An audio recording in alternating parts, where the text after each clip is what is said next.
Welcome back to the channel. My name's Cody. If you're new to the channel, hit subscribe. I post every Tuesday and Thursday on my business adventures. Now can help you go faster in yours.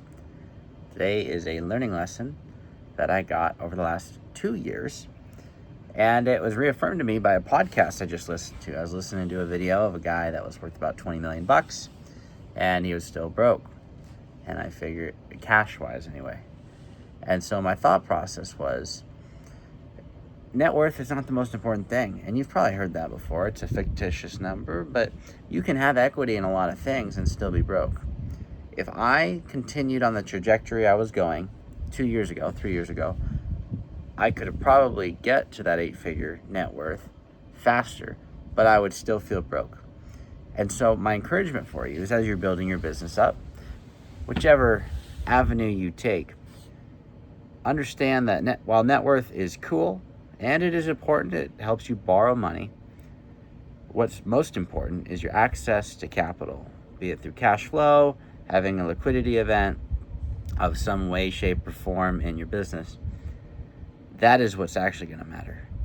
And what I found over the last 2 years as I did my shift is, while I'm still far from super rich, I've done better than I thought I would, faster than I thought I would.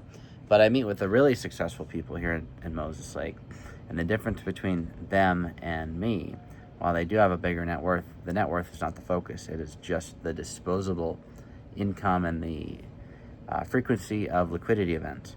So as you build your business, I wouldn't say just to do things to grow your earned income. You got to have that net worth aspect of it too. You got to grow that. But focus on, how can I get my liquidity events? How can I get access to capital? Because that's when you're going to start feeling the benefits of everything you built. I didn't prioritize that at all. I made sure my stuff cash flowed, but I didn't really have any personal distributions for a long period of time. And for that reason, even though my net worth was growing, I didn't feel any of it. Once I started getting consistent cash flows in, granted, I still don't pay myself a lot, but as I got a little bit in, it started to leave an impact on me. And I wish I did it a little bit sooner and built some of those events into my universe sooner. It would have helped with the stress level. If you followed the channel for any period of time, you know that I was so stressed out I went completely bald about a year ago.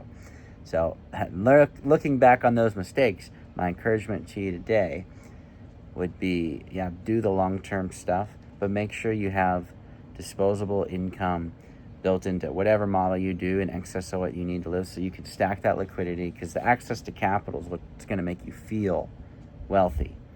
And I'm still far from where I'd like to be, but one day at a time, get a little closer, and that's all I can do. That's all you can do.